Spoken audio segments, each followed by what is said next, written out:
Hello everyone and welcome to another episode of the 8-Bit Debaters. That's right, they put me back in charge. It's a huge mistake. This week we'll be going through our icebreaker of your favourite racing game ever, and the debate will be the best prequel of all time. We've done the sequel, now let's see what the first game or the prequel would be. I just completely lost my train of thought, I have no idea what's going on. Let's move into the icebreaker then. The icebreaker. So as I said earlier, the icebreaker will be favourite racing game. Let's go around the room. Paddy, how you doing? Hello, I'm good, thank you. How are you? I'm very well. What's your favourite racing game? My favorite racing game, as a guy who does not really play racing games, I'm gonna go with a game called Blur, which sounds fast. Blur, yeah, which I think came out on the PS3.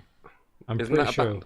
It is also a band, yes, correct. Blur was imagine Mario Kart but with supercars and like modern graphics. Basically, what it was.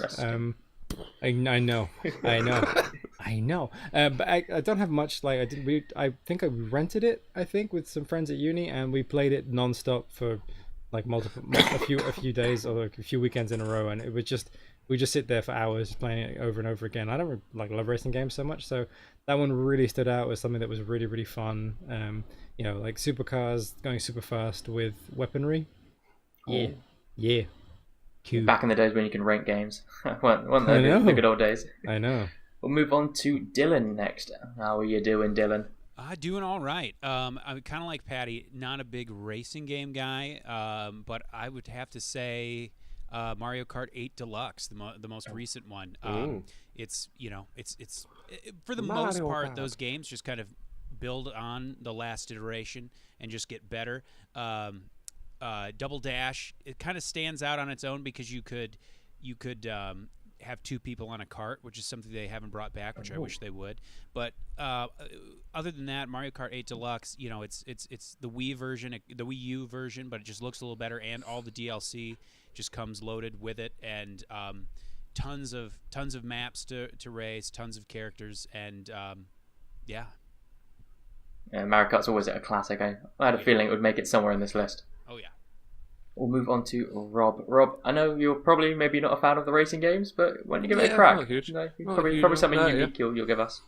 Yeah, I think actually I'm going to go for a Derby 2. Oh. If anyone remembers that, it's a game I remember like in the 90s. I remember I had it on the PC, and it was basically a derby. So you just the principle around it was crashing the hell out of things, and there was a racing mode on it, which I played on every now and again. But it used to have this arena mode, which is quite like the Mario Kart arena mode, but with real cars, and you could all hop into the middle and crash. And crashing was fun. So I was almost close to choosing one of the Burnout. Who's that for? Close to choosing one of the Burnout games, or even Need for Speed Underground 2, but I finally went with a Derby 2, or I don't know if it's a Demolition Derby or a Demolition Derby, but there you go. Demolition Derby. I mean, mine was a tough one. I'm from Derby. Yeah. Give us a funny word and we will use it. But yeah, I think Need for Speed definitely kind of was in my list, but I think I would have to settle on Extreme G, the old N64 kind of bike race futuristic one. You had missiles, there were loops, it was all over the place. It was brilliant fun. I mean, I haven't every time a racing game comes up, I always think about it, and I can't remember much of the game, but I just remember I had so much fun. You had the tracks you could race. What's Paddy doing? Drop it. Leave Paddy's being Paddy. And you could there was also an arena mode where you go around, you get different weapons, boosts, rockets and guns and all that. It was a great game to play, and the N64 shaped my childhood, so I've got to stick it in there. What? So yeah, I hope you enjoyed listening to us reminisce and think back to our lovely childhood and learn a few things about us. You get closer to us, we get closer to you. It's how we do things here. So we will now move on to the masturbate.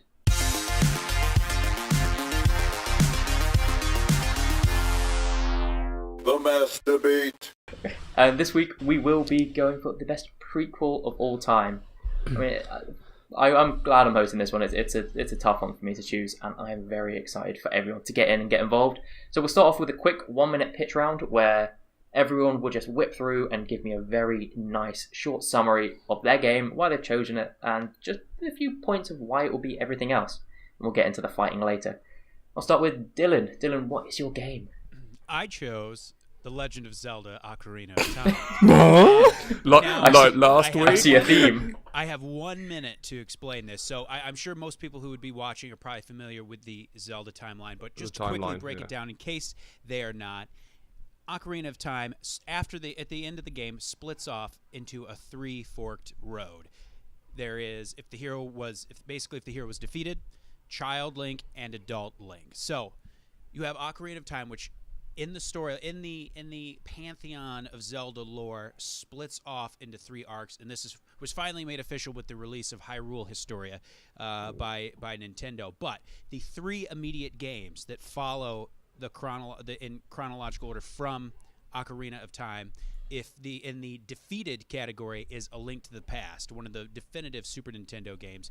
The child era is Majora's Mask, a definitive N64 game, and then the adult era is Wind Waker, a definitive GameCube game. I mean, that right there, the 3 immediate story chronologically, the follow-ups, not when they were released, but chronologically, where they take place in those 3 storylines, 3 of the greatest games of all time, stemming from one of the greatest games of all time. Farther down, it even takes place before the original Legend of Zelda, one of the most important games of all time, before Twilight Princess.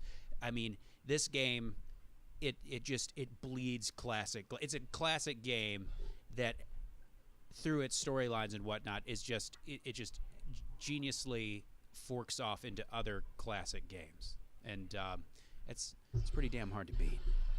I mean, that was a very good pitch. I allowed you a bit more than a minute because I wanted to see how far you could go with that story. So it's something I recently learned as well, and yeah, I want to hear a lot about it, so I can't wait for the fight. Rob, I'll move on to you next. I know you're scratching to get in. Meow. So I have chosen, unsurprisingly, the fantastic game Yakuza 0. Out of left field, who would have seen that one coming? So Yakuza, the series I've only recently got into. Yakuza 0 come out after Yakuza 5, so it started with Yakuza 1, went through to 5. There was a few other spin-off games, and then they said they were going to do a prequel in Yakuza 0, which is set prior to the first Yakuza. Arguably, and probably a lot of fans would agree, it's the best of all of the Yakuza games that have come out so far. So it is clearly the best in its own series, and it's such a fantastic prequel. It allowed you to play with a character who was a favourite throughout the whole series, and sort of really built out his lore and stuff like that. And also, I introduced the main a protagonist of the series in such a brilliant way, with one of the best stories I've ever seen told in a video game. Very nice. I mean, I know you're passionate about that game as well, and this is already shaping up to be a great fight. Paddy, can you top this? No. Thank you for joining us. No, so my game is Metal Gear Solid 3 Snake Eater. Ooh. So, if you want to take a confusing timeline, let me tell you a few things about Metal Gear Solid. Metal Gear, I think Snake Eater, because Metal Gear Solid timeline obviously is super, super complicated as well. This is the earliest game in the series. It's 1964, I think. So you're not actually Snake that you played in Metal Gear Solid 2 or 4 or, God even knows. So this is Big Boss, and it's basically his origin story before he becomes a naughty boy, further down in the series. And what it is for a Metal Gear Solid game, obviously it's super, super important as a prequel because it introduces you to, it kind of gives you his motivations as a character, but it is a brilliant self-contained story in its own right as well. So it really tells its own really interesting tale, and you have all these other characters who feature later in the thing. It does this beautiful job of saying, here, this is how this matters for this mad, I don't know how many game, ridiculous timeline that we've got, but here's a brilliant story in its own right as well, and different and stealthy and fun and awesome, and yeah, just a brilliant game altogether. My favorite Metal Gear Solid game as well. Lovely. That's some 3 very good pitches, and I'm excited for this one. I do love a good game storyline, so I'm excited to see where you guys go with this and how you argue it.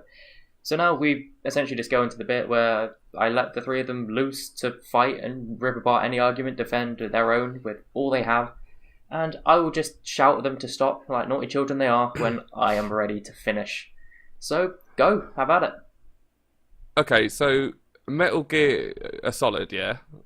Like, by your own admission, it's really bloody confusing. Like, the timeline, I like the timelines and everything that game does, it's a Kojima rollover where all the individual scenes as individual things are like, oh, that was such a fantastic scene, but as an overall plot, it makes no sense unless you've got a graph paper and loads of rulers and stuff heading off and some sort of team to decode it for you. The key thing that you want in a prequel, one of the most important things surely when you make a prequel is to be able to craft a really easy to understand story for people who are new to the series, and also one that also pays a lot of service to the people who'd watched like the sequel and so on and so forth. And for me, Metal Gear Solid 3 doesn't do that so much, because we had Metal Gear Solid, which I would say told a better story than Metal Gear Solid 3. And then everyone was really disappointed by, well, they were disappointed they weren't playing as Snake in Metal Gear Solid 2.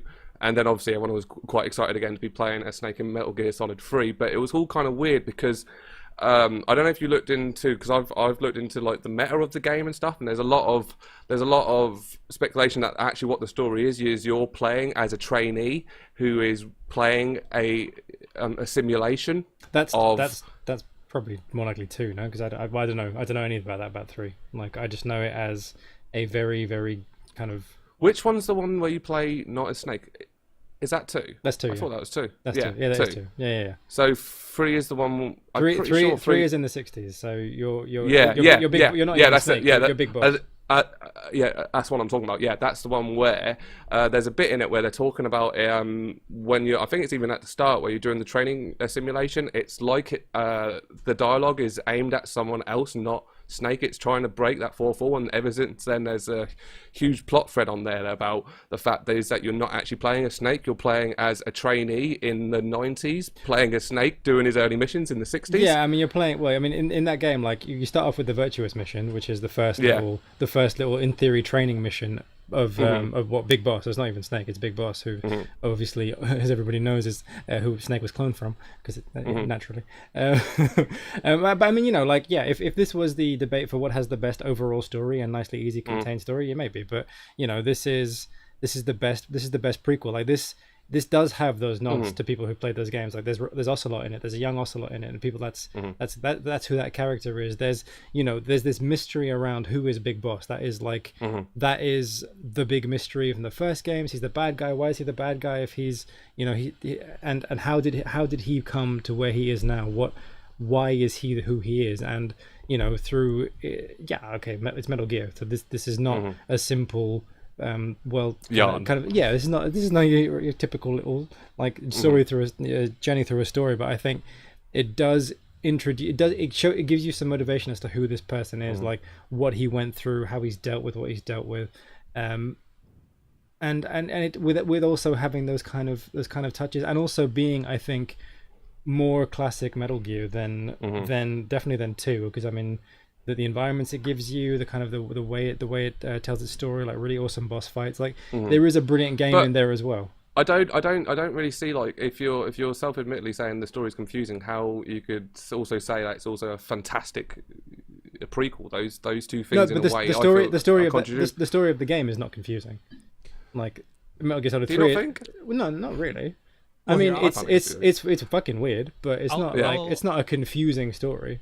I'll interject by saying what's so special about Ocarina of Time is that it has that one game has such a profound effect on the rest of the series, while at the same time not imposing itself upon those other games. Those dots are there to connect if you want to do that. You can also play a Zelda game without playing any other Zelda games and still get a full experience without any storyline hang-ups. They've brilliantly crafted this game that has such a ripple effect, but at the same time does not sort of tie up the player with lore they might not know if they have not played previous games. When did they actually announce the 25th anniversary, the timeline of the 25th anniversary? Of okay, because everything else was like a guess, right? People thought this was this and this was all that, and like it was all made by fans, wasn't it? Yeah, the timeline was made by fans, and then Nintendo confirmed it in Hyrule Historia in writing. So it's like I think I'm going on the same line. Yeah, Paddy is. Yeah, like it wasn't made to be a prequel. Yeah, it wasn't. It was made to be a standalone game. It was made as its own thing, and so Ocarina of, like, and that 3 timeline shift is not at all like you need a lot of years like of perspective, I think, to appreciate that 3 timeline shift even exists. And it was kind of for them to not just come out and say but maybe they were like, actually that kind of fits together. Yeah, let's put it in a book and sell it. When you walk through Breath of the Wild, there's little subtle hints to previous games. There's a little place called definitely Ranch Ruins, where it's essentially Lon Lon Ranch, but basically just crumbled to pieces. And so the fact that Nintendo has acknowledged it makes it official.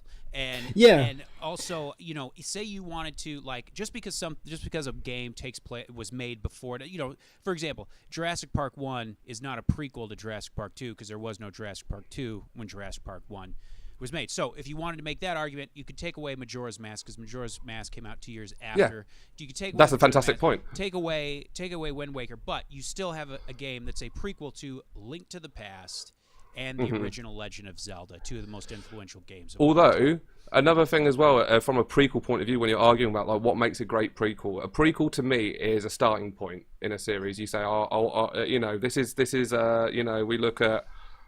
I don't know anything that's got a fucking prequel. Like, this is us setting an early canon of what is to follow. Like we've already said, Nintendo didn't know that they were setting an early a canon when they did that. That just happened by the fact that they managed to release so many like games that were so like separated, and then they got there, and then their fans managed to connect all the threads, and then that pulled all together into the Hyrule like Historia. So like I said, it is a prequel on a technicality, but in the sense of that, what makes a great prequel, it doesn't have those things. It only has those things in hindsight, not in the fact that it was made to be that way. And whereas at least where I think whereas we look at Metal Gear Solid 3 and Yakuza 0, you can at least define them as true prequels in the sense of that's what the two developers are set out to do. They go, actually, we want to set this earlier on in our timeline, so we're going to put these certain threads in it, which we know will blossom later line and give more lore to a universe that people really understand. Whereas that wasn't made in Ocarina of Time. That just happened by chance. That was something that people filled in for themselves, and then it was just turned into a canon 25 years after. Which I don't know. For me, it's just like not saying it's not a great game. It doesn't even come into the argument of whether or not it's a great game. It's just whether or not it's a great prequel. Or for me, when I think prequel, I don't think of game that has sort of hints in a game that's brought out 20 years after to tell me that this game is all set in the same universe. And also, it's not even the earliest game in its own timeline. It's only prequel by the fact there's a few games after it in the timeline. There's prequels that go even further back than that. I mean, the earliest one in the canon is Skyward Sword. That's the first. That is the true prequel to the Legend of Zelda series. That's when all the lore and everything is established. That's when he has his first fight with the Force of Ganon, and that's what. But I'm also arguing for the sake of game quality. I think most people would agree that Skyward Sword is not near the level of an Ocarina of Time. And if you think about it, most works of art, when created, had no idea there was going to be a prequel made someday. When they made Legend of Zelda, the original, they had no idea that there would be prequels made someday. Most things are made without without knowing a prequel will come sometime. And so, I mean, in that I think regard, I think my point's made every... that it's after the point, so it's not necessarily the fact that a prequel has to be made. It's just the fact they've said it's a prequel after the fact that it was made. They didn't make the game with the knowledge of it being a prequel. That's the point. Okay, guys, I'm gonna have to ask you to chill out a bit and maybe focus on Yakuza, because I haven't really heard too much about it, and I want to hear you. That's because no one knows anything about Yakuza.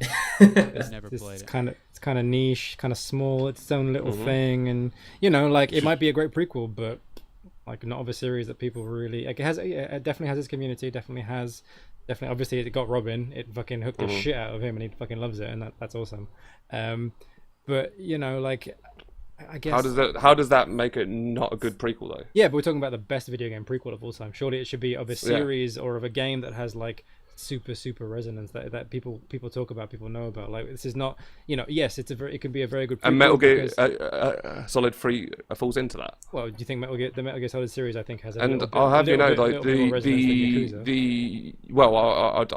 that in Japan it probably that doesn't. I'd say is this Yakuza in Japan. The best prequel of all time in Japan, or the best prequel of all time? No, it's best prequel in the whole world. So you're talking purely from a Western point of view when you're not actually thinking about. But does Metal Gear Solid? It's a global site. Metal Gear Solid must have resonance in Japan as well, no? Oh yeah, it's got huge, but it certainly has like Yakuza as well. Yakuza's absolutely huge. I don't doubt it. But like, yeah. We're not and the fact is that Yakuza 0 was actually a game that they brought in that actually was the game that actually started to get the series picked up a lot more in the West. That was the big push into the Western market, and to do that for a game that's already had 5 or 6 games come out to successfully pull their franchise out of, like, it was not, they had no interest of bringing it over to the West, but as soon as they cracked Yakuza 0, done a really good Western port of it, that series is starting to fly now. It's after that come out, all the games that have come out since have been the highest selling games in the West for that series. So Yakuza 0 was a milestone for a very underrated series, and I don't think the fact that it just hadn't given a chance in the West is a fair way to say that it's not a great prequel. It's not really about East and West though. I'm like, Metal Gear is not big in the West and not big in Japan. Yeah. Like, it is big worldwide. I'm just saying, like, the other two are in their own rights. When people talk about those series, like, they have huge resonance, and like, you've been talking about Yakuza, and like, I'm interested, and where am I going to start? Obviously I'm going to start with that game, and like, that probably makes it different in that there's this very linear kind of sensical story, I guess, but that I guess that they've been building, because it all takes place in the same game world, right?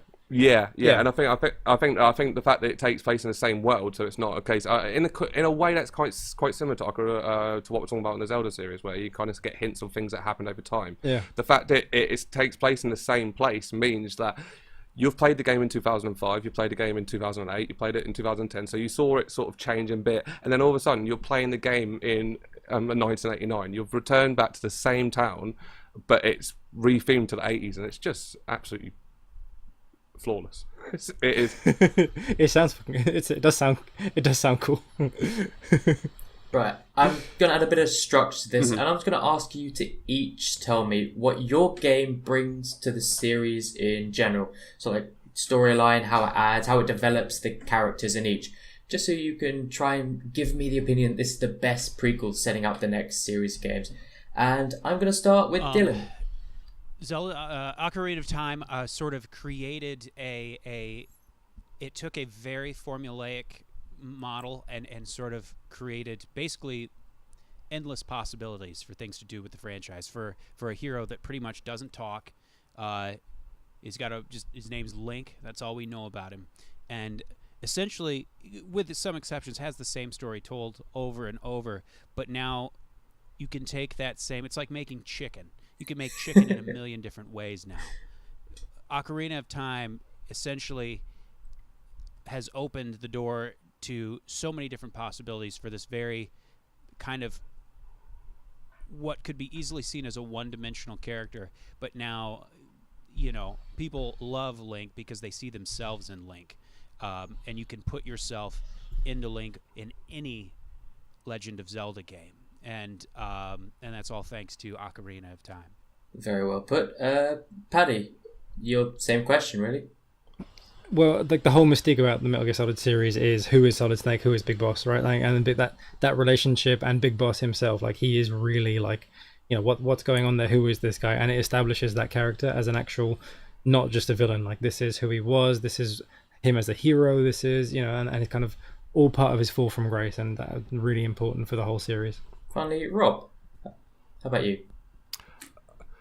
Yakuza 0, the reason why it stands out just above anything else is because it truly sets up, in a way a prequel should, it sets up the first game. So all the things that kind of like, when they come into the first game, he's got a few friends and all those kind of people, they are key, important characters in Yakuza 0, and you play through it with these people, and it's a game that makes the first game make more sense and is more fun, and it really adds to it in that sense. And as I said previously, it is according to the fans, and if you ask a lot of the fans, it is the best Yakuza game ever made. Very well. But again, now this is very difficult. I mean, I always say the 3 games are very hard when I'm judging, but I mean, this one is definitely up there. And I think I'm just going to have to stall for time. You've all made great arguments about how each of your games has built characters, has developed the storyline, has given us something different to the other games. I mean, I love the Legend of Zelda sort of timeline split. It's one of my favorite theories that I've seen out there when I first heard of it. But I think I'm going to have to discredit it because of the time gap.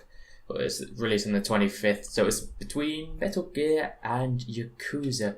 Both very, very great choices, and I mean, it's always going to be a tough decision, but I think because I didn't hear enough against it, it's got to go to Rob and Yakuza. So well done, you, Rob. Look at you. So, guys, I mean, this was a well thought out debate, and I think each of you sort of brought in your best games. And you argued quite a difficult topic, so I'm going to have to give you credit for that one. Oh, yeah. So well done, guys. Good fight. Indeed it was. And I do have to recommend this Zelda Theory thing. If you can find it on YouTube, it's absolutely brilliant. I loved it when I saw it. It is really good. Yeah. So I think this is where we're going to end our show here. Thank you for joining us, and if you have a different opinion, leave it down in the comments. I'm sure we'll be happy. Classic us. 7-minute classic outro. Us. No, Paddy. Leave it. Bring it back. Please, no. Stop it. We've been Twisted Bar Gaming. You can find us on youtube.com/Twisted Bar Gaming, where we have a load more stuff, one live reviews, streams, 8-bit debaters, more. So, yeah, we'll, if you like it, like, share, subscribe. We love each and every one of you, and we will see you next week for another show. Bye. Bye.